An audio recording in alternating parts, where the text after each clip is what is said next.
Hi, welcome to the Coloring Corner, where I just take a picture I found off the internet that's from a coloring book, and I recolor it using something else as a palette. Today we're going to be trying to recolor Mrs. Potts and Chip as a tea set that I found. And I apologize for the way this video starts, because I probably should have started a new one when I realized I was coloring Chip on the wrong layer. And instead of creating a new layer, I was stupid and was coloring straight onto the image itself, making it impossible for any effects to take place.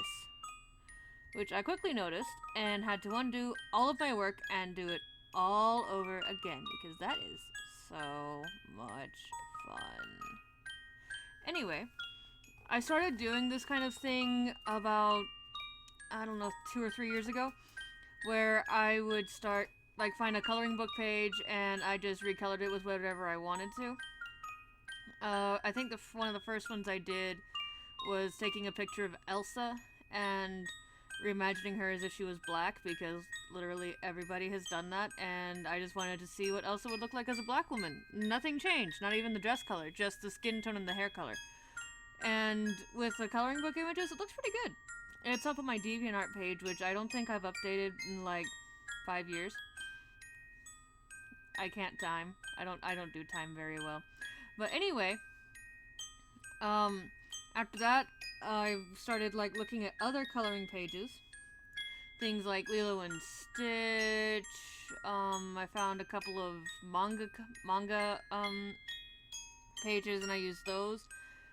I found a couple of Star Wars ones, but those didn't turn out as well because the expressions are very small, and when the eyes aren't very big on things like this, you need a bit more to work with, and when there's really small eyes, you can't really color them that well, and it makes it kind of hard to relate to, especially in something like coloring book pages where it lends itself to things like animation, where you get big expressions and big faces and all sorts of wacky shapes. It's kind of the same reason for that I actually enjoy in real life coloring, children's coloring books than I do adult coloring books. A lot of people find adult coloring books to be, more relaxing, but the amount of attention you have to give to it, I don't enjoy it as much. I prefer just to not think while I color. So, there's that. You'll notice that I'm constantly referring to this image of a tea set that I found. And that image is just something I found off of Google that I thought the colors would work very well together. And so, I'm also, constantly referring back to an opaque layer that I have underneath the coloring book layer, where, if you look at it, when I have the lines are mostly just a guideline, but what I really like to do with these things is I like to make them look minimalist.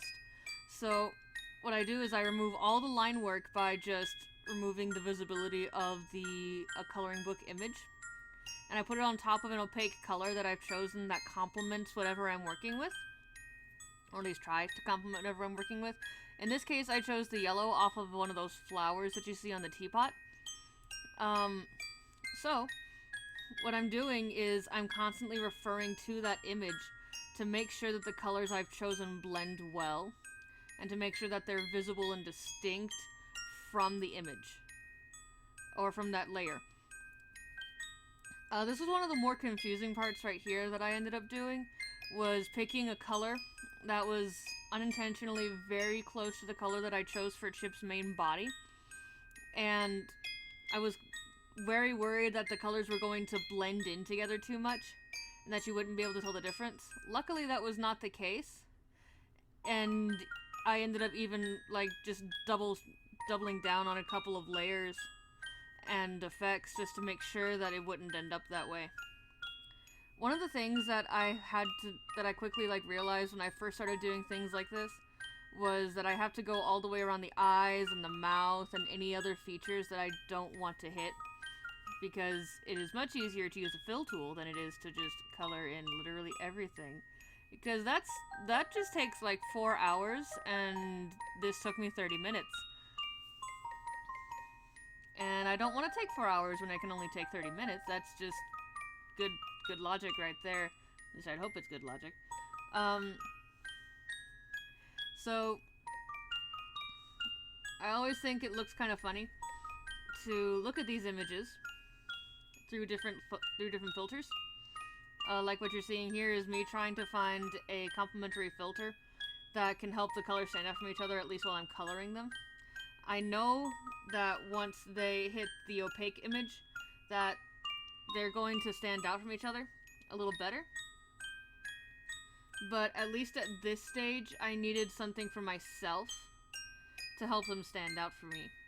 That way I wouldn't be thinking that they were the same layer. That's why I needed the distinctness. One thing I really don't like when I'm finding coloring book pages is a bunch of black. Because that means that basically what they did to make the coloring book image is they took the image and they put it through a black and white filter, which removes any gray tones, but anything that's already colored black stays black. So it's really hard to find images of things like Mickey Mouse or lots of dogs with spots. And what this also does is it fills in the eye, and sometimes it fills in lips. But anything that's black on an image is going to show up that way. And I honestly hate coloring over that, because if I don't color over that, the image looks incomplete, or it looks a little less, I guess the word could be human, even though I'm coloring a teapot. But when you end up transferring that to the minimalist style that I'd like to make it look like, it gives it more of an uncanny valley than a cuteness, and I honestly think it looks hideous. So I choose to like try and find as many images as I can that have no black space. I'm guessing it's just the opposite of white space, but I try to find that whenever I'm working on these kinds of things.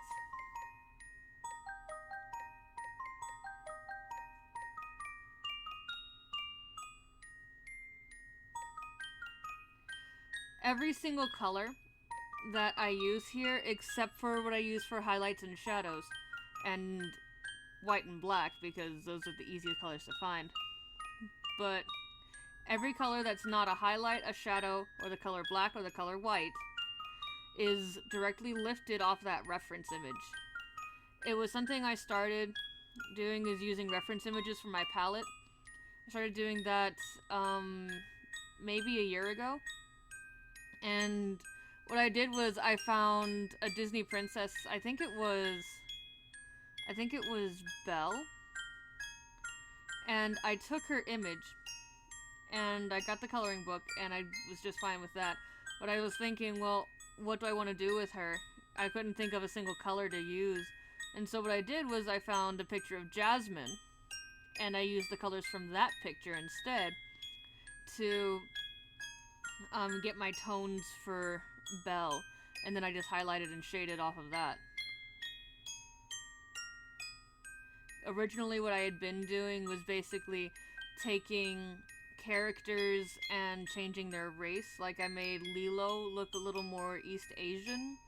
I made Kida look more Native American. I made Sadness black. And I gave her green hair.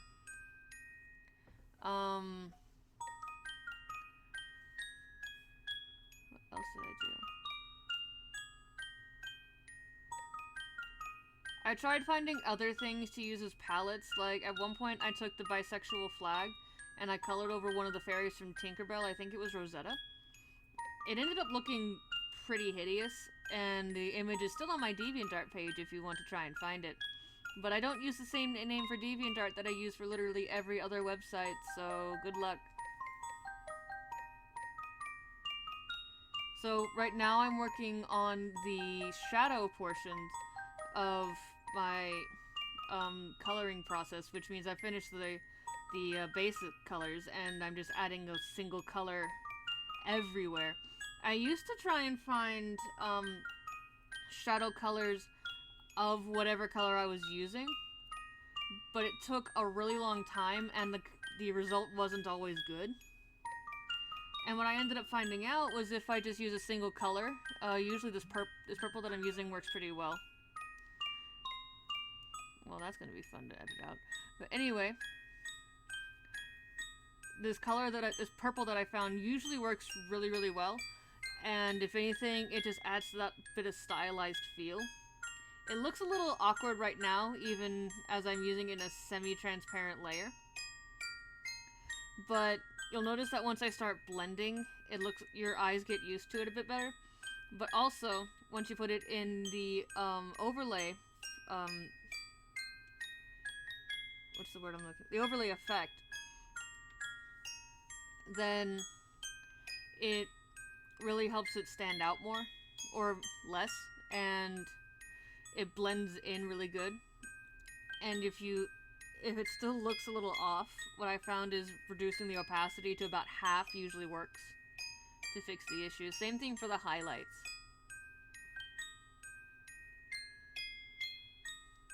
Although eventually your eyes do adjust to this really deep purple that I found, and it really just looks like a very bright source of light is what you're dealing with. Sometimes it's not what you need, so you have to adjust the opacity. I first started playing with Photoshop as a bit of a hobby in high school. A good friend of mine actually taught me how to use it. And I actually don't use Photoshop proper. I use a free version of image editing software. It's called GIMP. You might be familiar with it. And I used to download a bunch of brushes and fonts and things like that, but since I now only really use it for my personal stuff, I don't find the need to do that anymore. Especially since my styles changed to include a lot less text and a lot less detail, at least on my end, since I'm not using it to draw or really add any effects onto anything. I'm mostly using it to put images on top of other images. I'm using it to color like this, where the default brushes are fine. And at that point, it's really not necessary for me to download other things to go with it, and so the free program is just what I need. What else? Oh yeah, I originally was making things like computer wallpapers for myself. I then went on to phone wallpapers, and I eventually just got better by focusing less on detail and instead just focusing on smoothness and efficiency. And now, here is the final image.